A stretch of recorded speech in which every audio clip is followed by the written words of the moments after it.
વિસાવદરમાં મતદાન કેન્દ્ર બહાર ભાજપ અને આપના કાર્યકરો વચ્ચે વિવાદ। વિછાવડ ગામે કાર્યકરો આવ્યા સામસામે।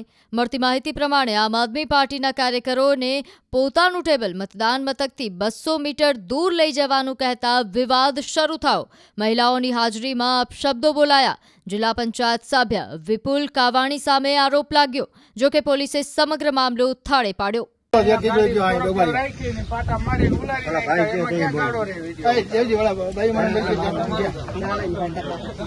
ખોટી તમારે શું કામ છે ભાઈ? બિનજરૂરી ખોટી નેતાગીરી ના કરતો। તમને કીધું ને એક વસ્તુ થોડો ખાઈને અહીંયા બીજું પણ અહીંયા નહીં કરવાનું।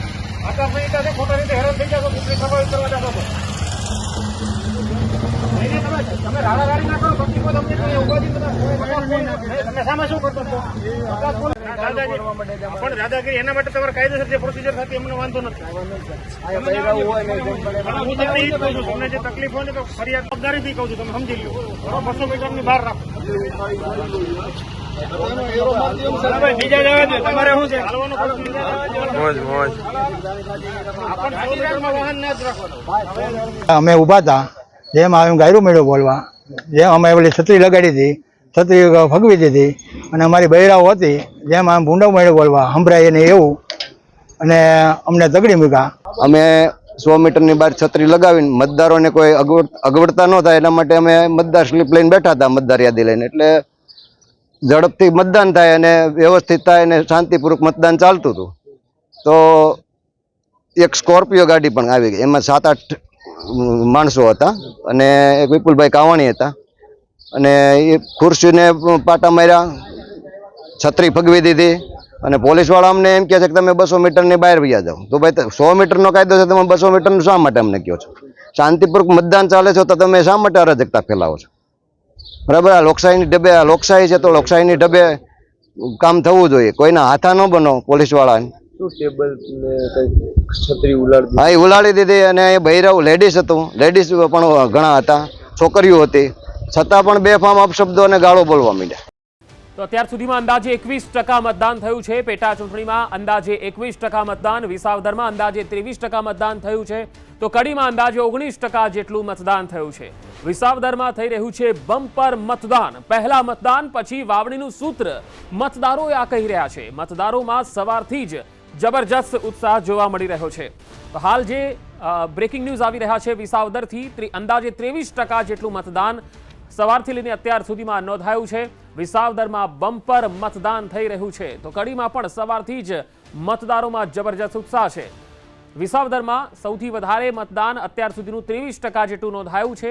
પેટા ચૂંટણીમાં અંદાજે 21% જેટલું મતદાન, વિસાવદરમાં 23%, કડીમાં 19% જેટલું મતદાન છે, અને હજુ પણ મતદારોની કતારો જોવા મળી રહી છે। અને હવે જે મતદારો છે એ ઘરની બહાર નીકળી રહ્યા છે, મતદાન કરવા માટે નીકળી રહ્યા છે, મતાધિકારનો ઉપયોગ કરી રહ્યા છે। સવારનો સમય હતો, સવારમાં પણ ખેડૂતો અને મહિલાઓ સૌથી પહેલા મતદાન કરવા પહોંચી, અને હવે જ્યારે બપોરનો સમય થવા આવ્યો છે ત્યારે મોટી સંખ્યામાં હવે મતદારો મતદાન માટે મતદાન બૂથ સુધી આવી રહ્યા છે। પેટા ચૂંટણીમાં અંદાજે 21% જેટલું મતદાન। હવે જોવાનું છે કે અહીંયા આજે મતદાન થઈ રહ્યું છે એમાં 25,000 મતથી ભાજપ જીતશે એવો ભાજપના ઉમેદવાર વિશ્વાસ વ્યક્ત કરી રહ્યા છે। કિરીટ પટેલે કહ્યું છે કે તેમને 25,000 વોટની લીડ મળશે।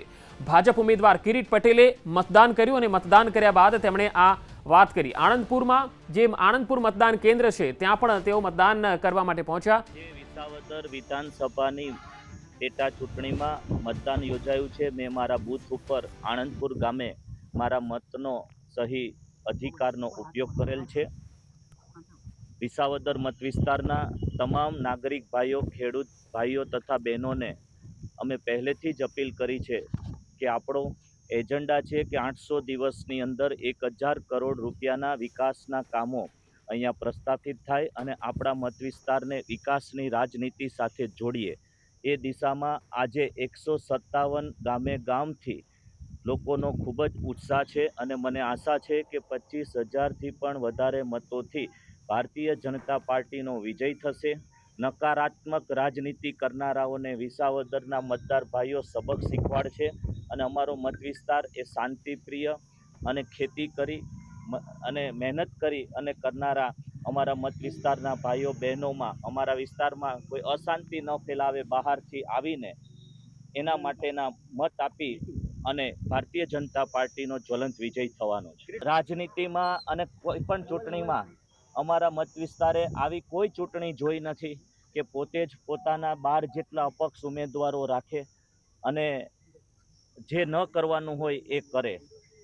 આરોપ પ્રત્યારોપ થતા હોય, પરંતુ હદ સુધી જે નિમ્ન કક્ષાનું વાતાવરણ બહારથી લોકોએ આવેલા લોકોએ અહીંયા જે પ્રસ્થાપિત કર્યું છે એને અમારા મતદાર ભાઈઓ બોલીને નહીં પરંતુ મતપેટીમાં જવાબ આપશે.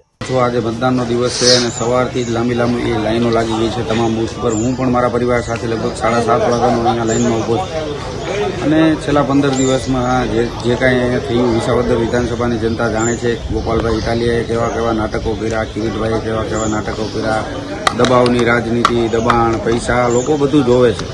અને હું માત્ર એક અહીંનો સ્થાનિક ઉમેદવાર છું અને મને મારી વિસાવદર વિધાનસભાની જનતા ઉપર પૂરો ભરોસો છે કે આજે સવારથી જ આ લાઈનો લાગી છે અને મને વિશ્વાસ છે કે વિસાવદર વિધાનસભાની જનતા મને વોટ આપશે અને 23 તારીખે વિજય બનાવશે.